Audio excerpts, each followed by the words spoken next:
Meus irmãos, boa noite, a graça e a paz de Cristo. Amém? Amém.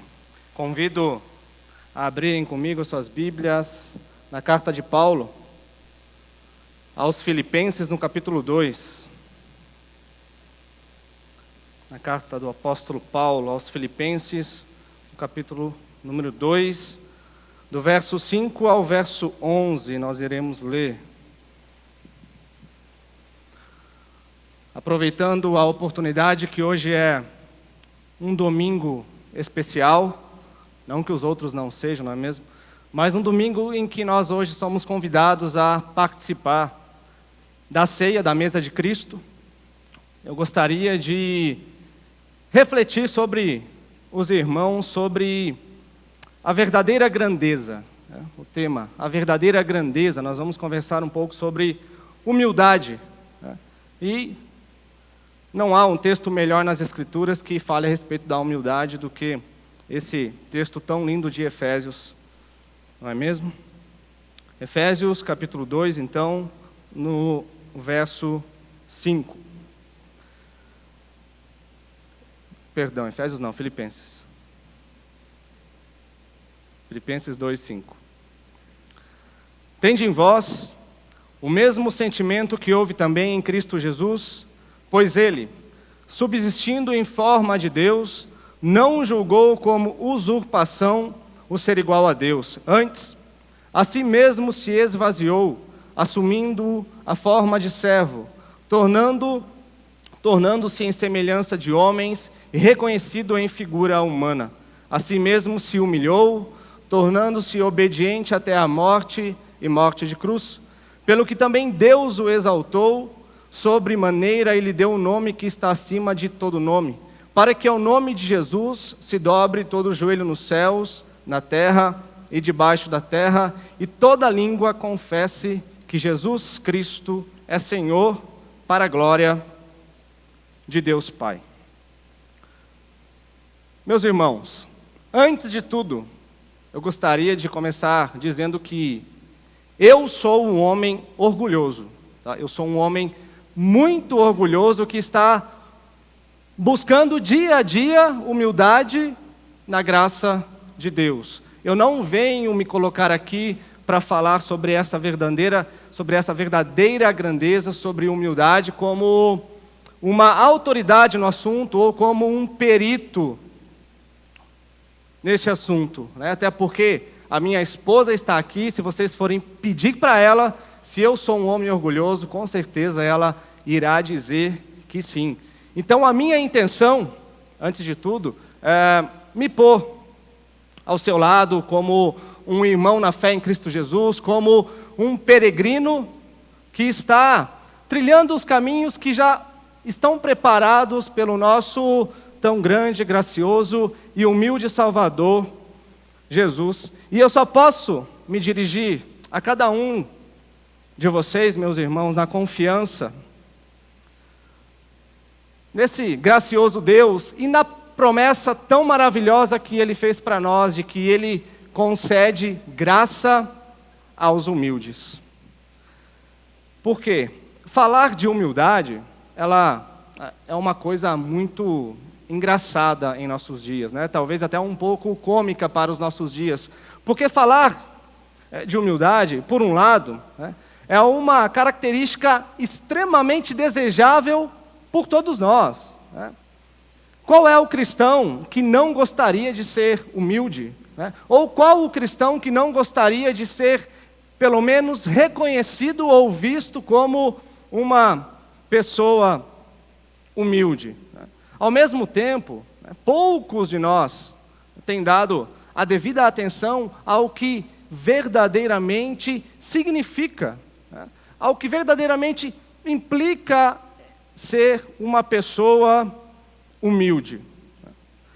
Em vez da verdadeira humildade, é o que nós aprendemos, aquilo que a nossa cultura tem nos treinado a ser, que a nossa cultura tem nos ensinado a ser. Nós aprendemos, por exemplo, certas palavras ou frases que, conforme pensamos, elas venham a nos tornar humildes. Por exemplo, quando alguém chega para mim ou chega para você e pede para que você faça um favor, né, para essa pessoa, né?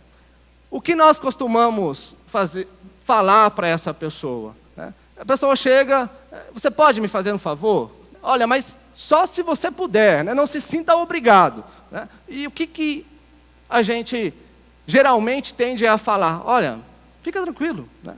Não me custa nada, eu vou fazer esse favor para você. E quando nós realizamos esse favor, então que a pessoa vem e diz, né, olha, muito obrigado por aquilo que você pôde fazer por mim. Então nós falamos também, olha, não tem de quê, né? Não me custou nada, qualquer um poderia ter feito isso em meu lugar. Qual é o problema? O problema não estão nas palavras, né? O problema não estão nessas frases em que nós utilizamos, mas o grande problema é que nós reduzimos a humildade em apenas essas palavras, em apenas essas frases, e nós nos contentamos em, ao dizer essas frases, em ver o sentimento gerado de vitória dentro de nós, porque ao falar nós nos sentimos humildes por ter feito alguma coisa por alguém. Nós nos sentimos vitoriosas por aquilo que nós parecemos ser, mas isso é apenas um reflexo da nossa sociedade, que é, hoje, a sociedade não da essência, mas é a sociedade da aparência. Não é a sociedade onde nós construímos ou onde nós conquistamos alguma coisa, mas é a sociedade em que ensina em que é mais fácil se comprar as coisas do que construir. O maior indicador disso, aonde que nós vemos? São as redes sociais.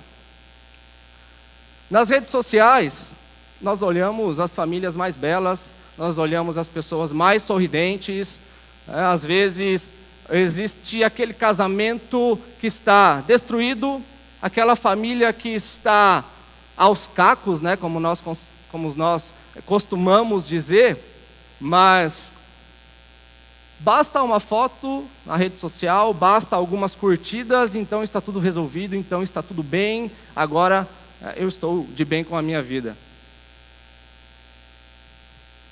Porque nós estamos sendo acostumados, nós estamos sendo treinados pela nossa cultura a esconder aquilo que nós somos, mostrando aquilo, substituindo aquilo que nós somos por aquilo que nós temos. A essência daquilo que nós somos é trocado por objetos, como carros, motos, celulares e tudo aquilo que as pessoas postam nas redes sociais com tanto orgulho. Você conversa com a maioria dos jovens hoje, por exemplo.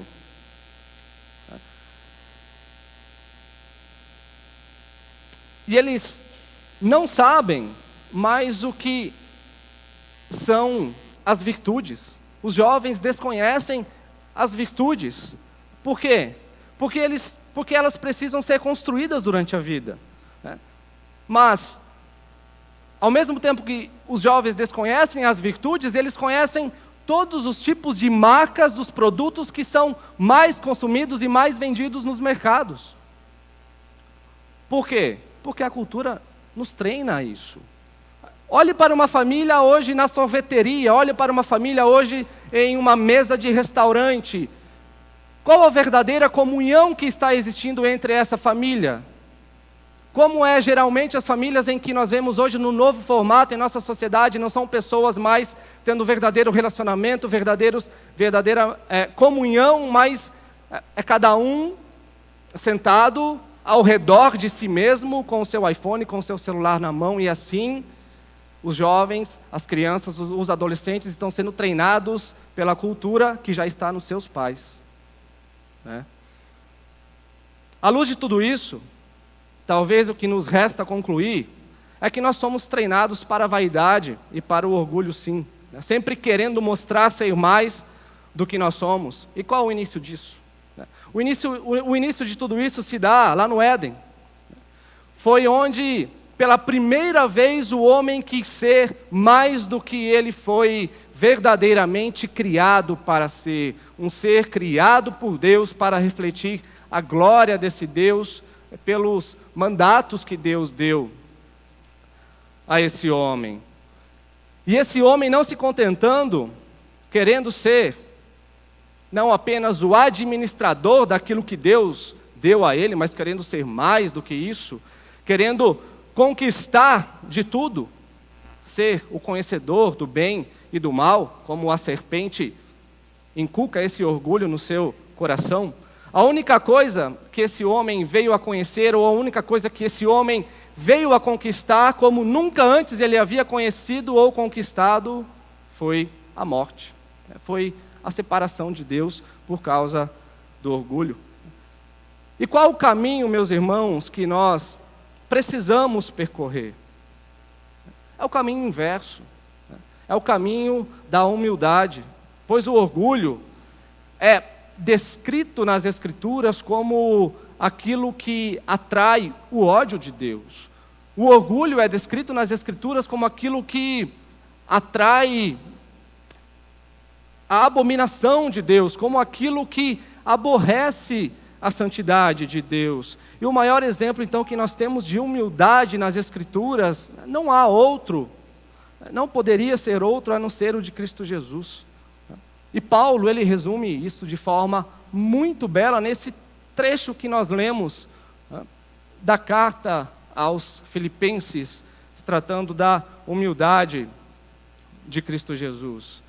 A igreja de Filipos, meus irmãos, é uma igreja filha do apóstolo Paulo. É uma igreja que foi gerada pelo ministério do apóstolo Paulo. E é uma igreja que foi gerada de forma especial, de uma forma particular. Porque Paulo, ele estava iniciando a sua segunda viagem missionária. Ele estava saindo de Jerusalém, levando a conclusão para as outras igrejas que já haviam sido formadas, o primeiro sínodo que havia ocorrido na igreja de Jerusalém com respeito se os salvos e se os crentes em Cristo Jesus deveriam ou não guardar a lei. Então Paulo, ele sai de Jerusalém na sua segunda viagem missionária, carregando esse tratado, essa conclusão para entregar nas igrejas, e ele está decidido a ir para a Ásia.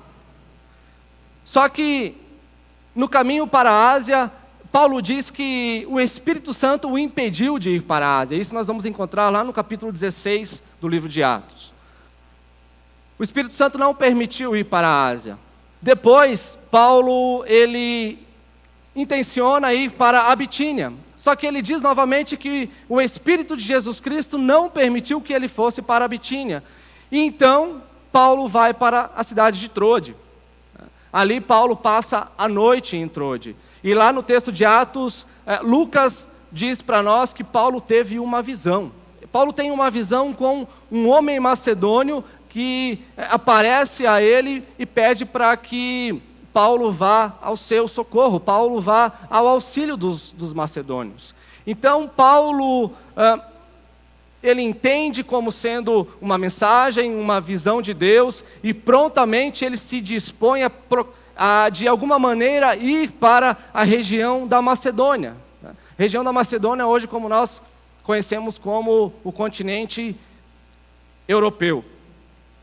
E chegando na Macedônia, a primeira cidade em que Paulo entra é a cidade de Filipos. Estavam em sua companhia Silas e Timóteo, seu filho na fé. E ali na cidade de Filipos, eles vão à beira de um rio, porque eles ficam sabendo que ali na beira desse rio, há sempre um grupo que se reúne para realizar as suas orações. E ali eles pregam a mensagem, eles pregam o evangelho, e o texto de Atos vai nos dizer que então Deus abre o coração de uma mulher chamada Lídia, vendedora de púrpura, e ela entende a mensagem do evangelho e ela passa a crer em Cristo Jesus. Um outro dia, quando eles estavam indo a caminho novamente desse lugar de oração na beira desse rio, sai ao encontro de Paulo, Silas e Timóteo uma moça possessa por um espírito de adivinhação. E essa moça, ela era usada por 2 senhores que ganhavam dinheiro com ela. Eles tinham renda financeira com essa moça por causa de suas adivinhações. E ela vai ao encontro de Paulo, e Paulo expulsa o demônio dessa moça, prega o evangelho, e ela vem a se converter também. E por causa dessa conversão, os senhores dessa moça, eles denunciam Paulo e Silas, e Paulo e Silas apanham e vão presos na cidade de Filipos. E quando eles estão ali na prisão, no cárcere da cidade de Filipos, eles estavam entoando cânticos, louvores a Deus, e de repente acontece um terremoto. E nesse terremoto se abrem as celas, e então eles são libertos, os presos saem, e o carcereiro que estava ali cuidando dessa prisão, ele, por ver que os prisioneiros estavam saindo, ele tenta tirar a sua vida. E quando ele vai se matar, Paulo grita: não faça isso, todos nós estamos aqui. Daí surge aquela tão famosa pergunta do carcereiro a Paulo, né? O que é preciso para que eu seja salvo? Então Paulo diz: creia no Senhor Jesus e tu e toda a sua família serão salvos. E assim aconteceu. E dessa maneira se deu início à igreja de Filipos, com uma mulher rica, vendedora de púrpura, uma moça que estava possessa de um espírito adivinhador, um carcereiro romano e sua família.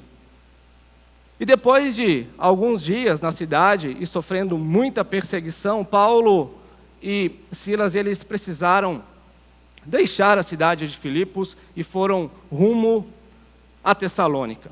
E quando Paulo escreve essa carta, é bem provável que Paulo, ele estava na sua primeira prisão na cidade de Roma, quando ele escreve essa carta. E um homem chamado Epafrodito, ele é enviado pela igreja de Filipos para ir ao encontro de Paulo, para que ele vá até Paulo, levando a ele oferta financeira, levando a Paulo mantimentos, e para que ele possa ficar ali um período ao lado de Paulo, para que ele sirva de auxílio para Paulo na prisão em Roma. Acontece que, no meio desse caminho até Roma, esse homem Epafrodito, ele ficou doente. Provavelmente ele veio a ser acometido da febre romana, que era tão comum naqueles dias. Mas mesmo adoentado, mesmo correndo risco de morte, esse homem, ele cumpre a sua tarefa, ele vai até Roma e ele encontra Paulo na prisão.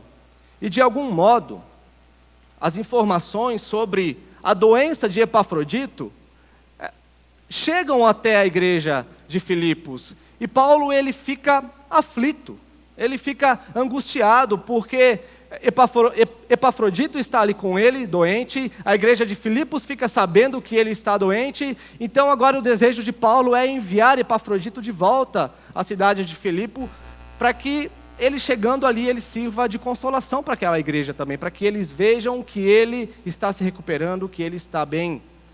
E quando Paulo envia Epafrodito de volta à cidade de Filipos, então ele envia Epafrodito com uma carta redigida, uma carta em que Paulo trata de vários assuntos, que é essa carta que hoje nós temos em mãos.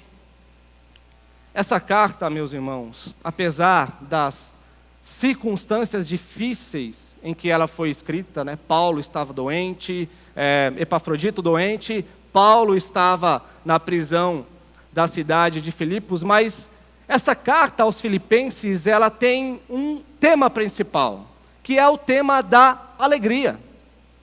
Porque essa carta, ela é recheada, ela é cheia de gratidão do apóstolo Paulo para com a igreja de Filipos, porque é uma igreja que sempre foi fiel ao ministério do apóstolo Paulo. É uma igreja que, mesmo sendo sempre muito pobre, muito simples e talvez tão necessitada de ajuda das outras igrejas, ela sempre foi fiel ao ministério de Paulo. Ela sempre ofertou a Paulo, sempre deu presentes a Paulo, como ele se refere a essa igreja. e sempre foi uma igreja que não se importou em participar dos sofrimentos de Paulo em seu ministério também por causa da perseguição em que tanto Paulo como a igreja de Filipos sofriam por causa do nome de Cristo. Além de perigos externos, como a perseguição e a tentativa de judeus que estavam tentando inserir ensinos judaizantes dentro da igreja de Filipos, né? Esses ensinos judaizantes era que não era somente crer em Cristo, que não era somente pela graça, mas que era necessário também você guardar toda a lei para que você viesse a garantir a salvação. Esse tipo de ensino estava tentando adentrar as portas da igreja de Filipenses, da igreja de Filipos. Mas havia um problema muito maior do que esse que estava acontecendo, que estava se iniciando na igreja de Filipos, que era um pequeno conflito de ideias, que estava ameaçando a união entre esses irmãos da igreja de Filipos. Não só a união, mas que pode vir a também ameaçar a existência da igreja de Filipos dentro da cidade. No capítulo 2, do verso 1 ao verso 4, Paulo começa tratando desse problema, desse pequeno problema, podemos dizer assim, de união, mas que com o passar do tempo se torna algo muito grande que estava acontecendo ali. Do verso 1 ao verso 4, então ele começa a tratar desse problema, falando com os irmãos da igreja sobre a união que precisava estar presente no meio deles, independente de qualquer circunstância, independente de qualquer situação, a união precisava estar presente no meio desses irmãos. E do verso 5 ao verso 11, onde nós lemos, ele dá o maior exemplo que nós podemos ter sobre a humildade, para que essa vida de união se torne possível em nosso meio. E no verso 5, então, Paulo, ele diz assim: tende em vós o mesmo sentimento que houve também em Cristo Jesus. Para se viver com humildade, é preciso entender o mesmo sentimento que houve em Cristo Jesus. Mas para isso, meus irmãos, eu convido vocês a olhar para Cristo antes mesmo da criação do universo, antes mesmo da criação do homem. A humildade de Cristo já era demonstrada na eternidade, dentro do conselho divino. Se nós pegarmos lá em Apocalipse, no capítulo 13, no versículo 8, nós vamos encontrar que o Cordeiro já havia sido crucificado antes da fundação do mundo. A criação do universo, dos animais, a criação do homem, sempre esteve na mente de Deus. Toda a história da humanidade sempre esteve na mente de Deus. Tanto a queda do homem, isso nunca foi uma surpresa para Deus. O pecado não é uma surpresa para Deus. Jesus nunca foi um plano B na mente de Deus. Deus nunca falou para Jesus, olha, puxa vida, o homem caiu, o homem pecou, o homem errou, e agora? O que nós iremos fazer? Jesus, agora é com você. Vai lá e resolve isso para a gente. Algo que nós vamos encontrar no texto é que Jesus, mesmo antes de se encarnar e vir como homem, ele já tinha a mentalidade de servo. Ele já tinha a mentalidade de total submissão, de total obediência a Deus Pai. O principal motivo de ele vir para sofrer como homem e morrer em uma cruz foi a obediência ao Pai. Não que o amor aos pecadores não seja algo de suma importância, mas não foi definitivo. O que define a vinda de Cristo é a sua submissão, é a sua obediência a Deus. Até porque, Deus, ele não sente amor. Deus, ele é amor. E só porque ele é amor, é que ele pode vir ao nosso socorro, ao nosso resgate. Esse sentimento de Cristo, antes mesmo da fundação do mundo, foi o que fez com que todos os rituais, com que todas as ofertas que ocorriam no Antigo Testamento se tornassem possíveis, né? O cordeiro sem mancha, sem mácula, aquele cordeirinho de 1 ano que era sacrificado no altar do templo, no altar do tabernáculo, que realizava a expiação de todo o povo de Israel, só era aceito porque o Cordeiro de Deus já havia sido imolado antes da fundação do mundo. Então, todo o apontamento do Antigo Testamento mostrando Cristo faz sentido nesse texto. Jesus, ele demonstrou claramente o que é a humildade pelo seu espírito de autonegação. Mesmo com toda a majestade que lhe era devida, ele sempre deixou claro que o Filho do Homem, ele veio para servir e não veio para ser servido. Ele veio para se doar, para dar e não para receber dos homens. E quando nós então olhamos para a ceia que ele realiza com os discípulos, nós podemos ver isso de forma muito clara. Eles estavam celebrando a ceia, a Páscoa, estavam ali na mesa o pão, sem fermento, como era de costume, estavam na mesa o vinho, as ervas amargas, mas e o cordeiro?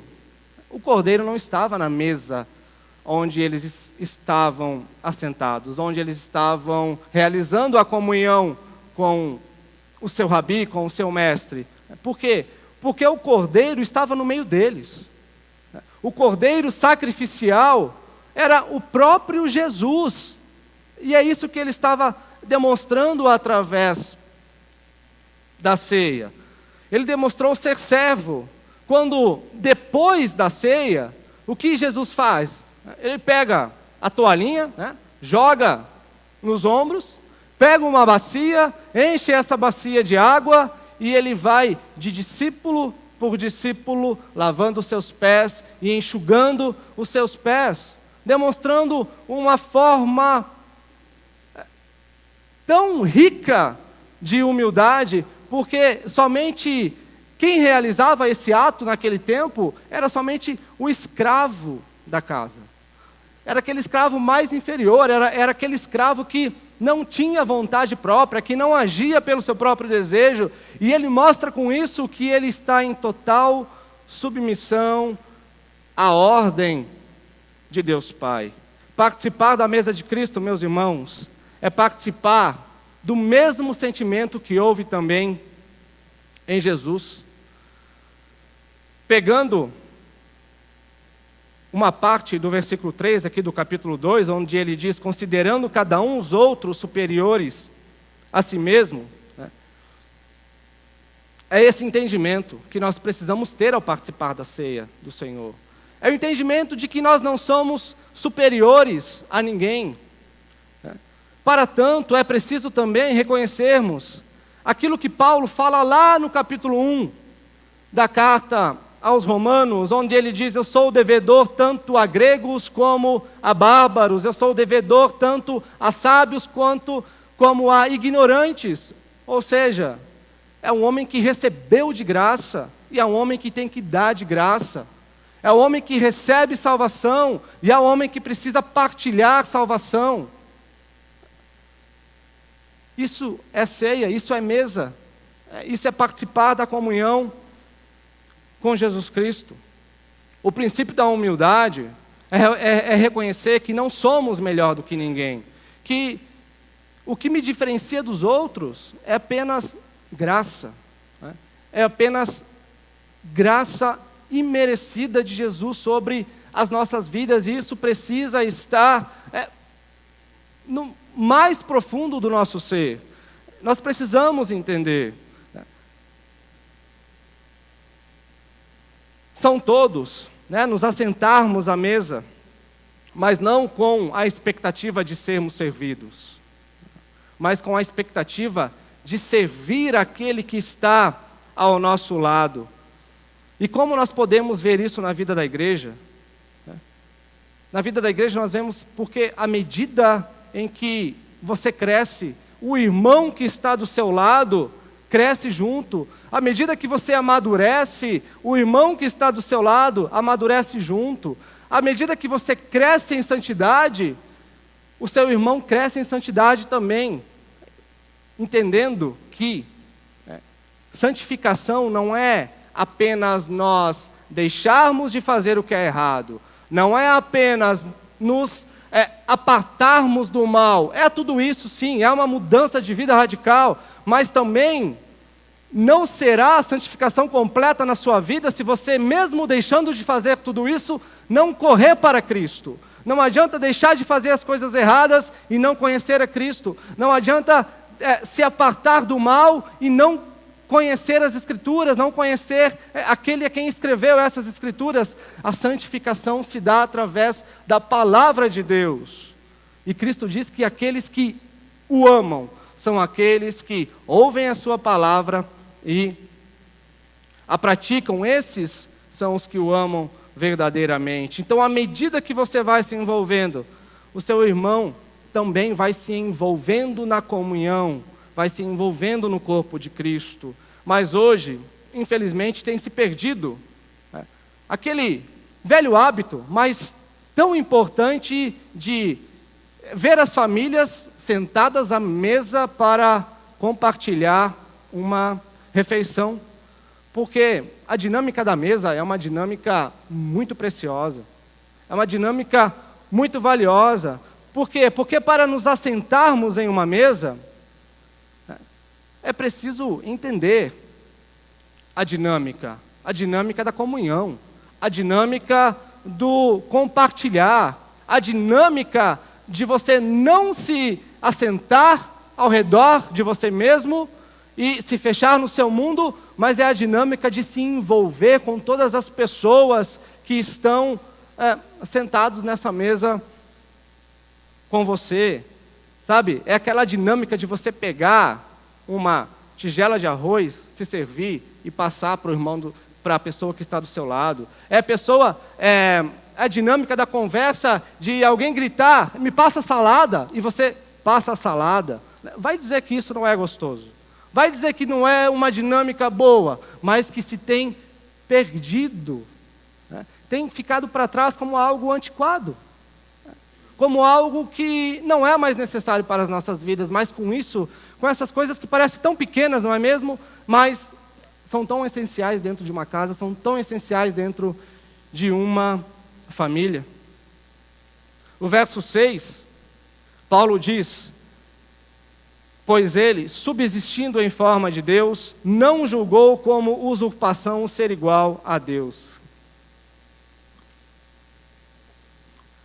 Existindo em forma de Deus. O texto está nos falando sobre uma forma que é imutável, uma forma que jamais pode ser alterada. Não é uma forma somente exterior, mas Paulo está falando de uma natureza, Paulo está falando de uma essência, não como de uma rocha, que pode ter a sua forma mudada se você utilizar algum equipamento adequado, ou que com o tempo também, com o gotejamento da água, ou com a ação e a força do vento, essa rocha ela é mudada. Até mesmo os desertos, com o tempo, com a ação, com a força do vento, tem a sua forma alterada. O que ele está dizendo é que mesmo Cristo, tendo se tornado homem, em nada alterou a sua natureza, em nada alterou a sua forma, ou seja, a sua divindade. Em nada diminuiu a sua divindade, mas ele continuou sendo perfeitamente Deus, como ele sempre foi na eternidade. E ele continua quando ele diz: não julgou como usurpação ser igual a Deus. O texto reforça essa ideia de que ele não deixou a sua divindade de lado, que ele não se tornou menos Deus, mas que Jesus, ele não insistiu em se prender aos privilégios e a sua posição de igualdade com Deus Pai. Ou seja, ele não se agarrou, ele não se apegou ao seu lugar de divindade e aos privilégios e a tudo que essa divindade lhe proporcionava. E o verso 7, Paulo vai dizer: antes a si mesmo se esvaziou, assumindo a forma de servo, tornando-se em semelhança de homens e reconhecido em figura humana. O que Paulo está nos dizendo aqui no versículo 7 é que Cristo, ele derrama de si mesmo. Ele derrama a si mesmo em adição à sua divindade, agora, à natureza humana. Ou seja, Paulo, ele não tira algo de si. Jesus, ele não tira algo de si, mas ele se esvazia por assumir a natureza humana nele. É como se fosse uma estranha conta de matemática. É uma subtração onde você acrescenta, onde você adiciona. Como o Filho eterno de Deus, que Deus é, que Jesus é, a forma de Deus, ele tende a vir na forma de um servo. Isso significa que ele tem de vir plenamente homem, e como homem, ele tem de viver, e não somente viver, mas como um servo, ele dá a sua vida pelas nossas vidas. E em fazer isso, Cristo, ele se derrama enquanto ele adiciona em sua natureza divina a natureza humana, uma plena natureza humana. E eu gostaria de ler para os irmãos a ilustração da vida de um rei, para que nós compreendamos um pouco melhor o que Paulo está dizendo aqui no verso 7. Imagine agora um reino enorme e glorioso, que é governado por um rei forte e muito rico. Esse rei, ele desfruta de todos os privilégios que nós sejamos capazes de imaginar. Ele possui tudo o de melhor que a sua posição pode dar. Ele tem dinheiro para comprar todas as coisas que ele desejar. Ele come todos os dias as melhores refeições, veste as roupas mais luxuosas e mais elegantes. É cuidado pelos mais bem instruídos e habilidosos médicos da terra. É protegido por uma força indestrutível de soldados reais. No entanto, um dia, quando esse rei ele foi levado para uma outra parte da cidade, ele passa por uma área em que ele nunca havia visto antes. Nas ruas, ele olha e vê diante de si vários mendigos. E ele não pôde tirar esses homens de sua mente. Ao voltar para o palácio, esse rei, ele pensa consigo mesmo: como será viver como um mendigo? E ele não esquece essa pergunta. Por isso, esse rei, agora determinado a descobrir o que significava aquele tipo de vida, ele decidiu mudar-se do palácio real para algumas ruas de sua cidade. E em vez de usar as vestes mais finas e elegantes de seu guarda-roupa, ele colocou as vestes esfarrapadas e mal cheirosas de mendigo. Agora, tendo assumido em tudo que pôde, ele assimilou a vida cotidiana e as ilustrações de um mendigo. Agora, tendo assumido as restrições de uma vida de mendigo, quando o rei sentia fome, embora ele pudesse gritar e pedir para que os melhores cozinheiros do reino trouxessem um prato de comida para ele, em vez disso, para viver como mendigo, ele aprendeu o que significava passar fome ou até mesmo pedir comida. E quando o rei ficou doente de alguma enfermidade que o cercava, embora pudesse chamar um médico experiente ou o melhor médico do reino para tratá-lo,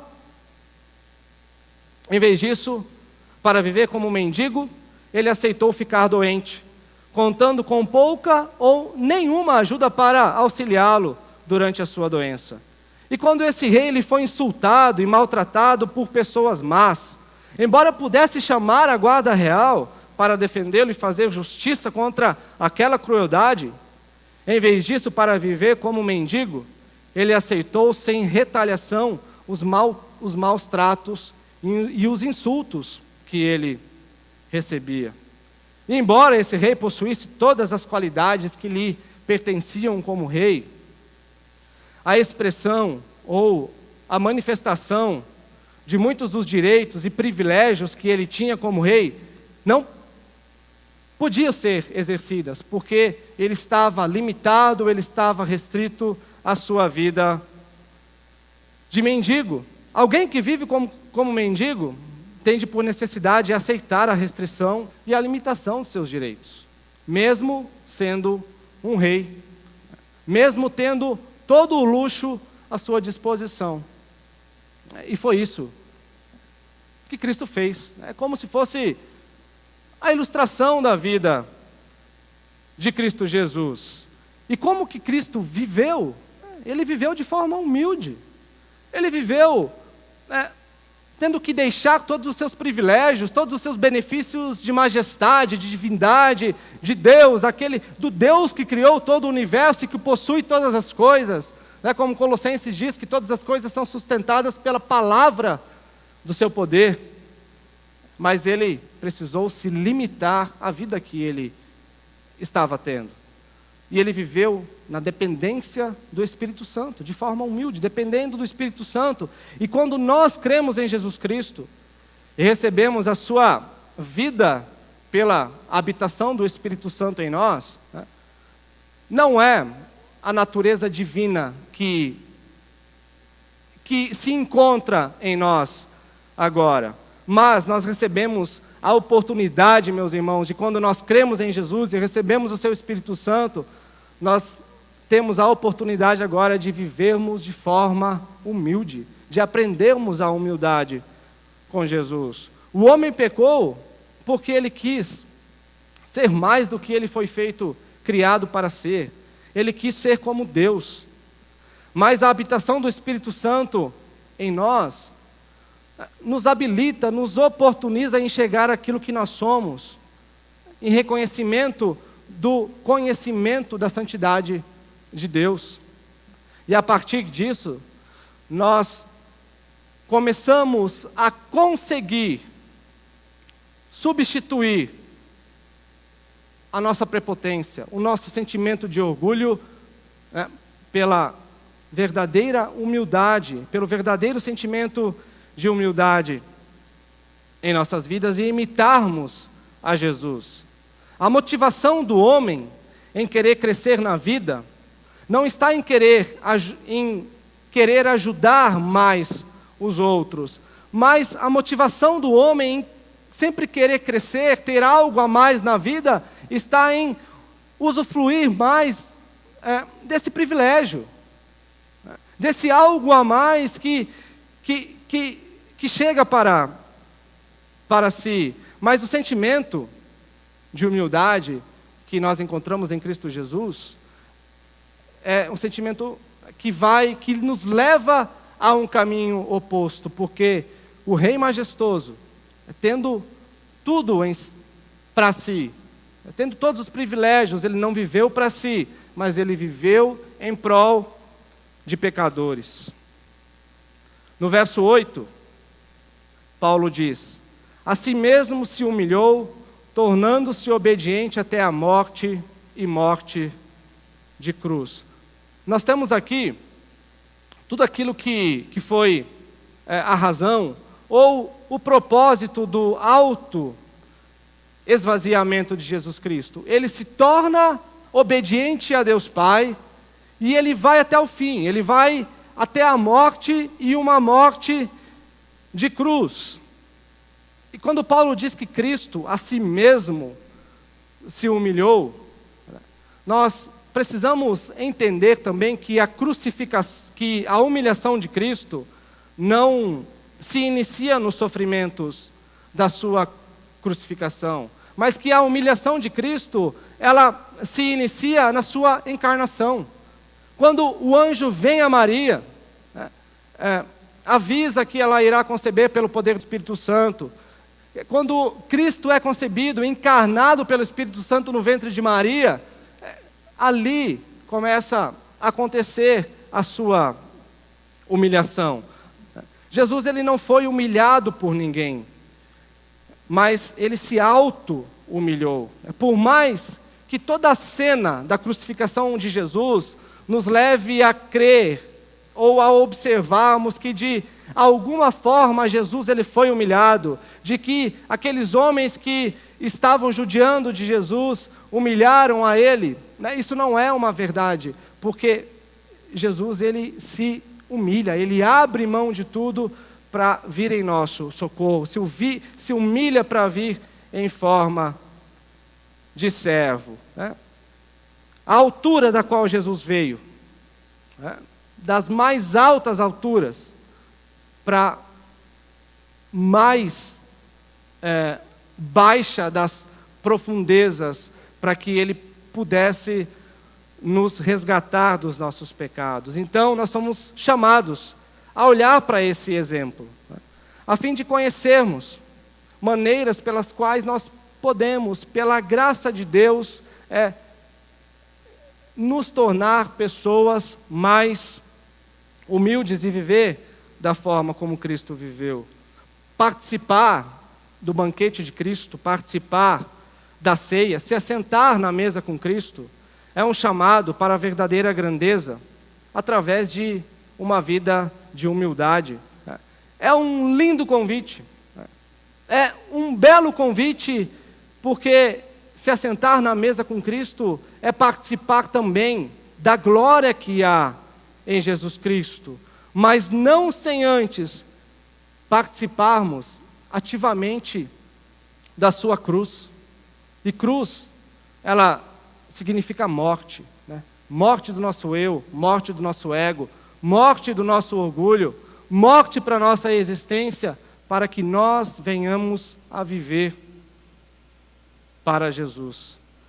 E para concluir, do verso 9 ao verso 11, onde ele diz: pelo que também Deus o exaltou sobremaneira, ele deu um nome que está acima de todo nome, para que ao nome de Jesus se dobre todo o joelho nos céus e na terra e debaixo da terra, e toda a língua confesse que Jesus Cristo é Senhor, para a glória de Deus Pai. As grandes características da vida de Jesus são humildade, obediência e renúncia de si mesmo, né? Mostrando para nós quais são as verdadeiras autenticidades de um cristão. Jesus, ele não desejou dominar o homem, mas ele sempre desejou servir o homem. Jesus, ele nunca desejou traçar o seu próprio caminho, mas ele sempre veio pela obediência a Deus Pai. Ele não desejou a sua própria exaltação, mas ele renuncia toda a sua glória para vir ao socorro de pecadores.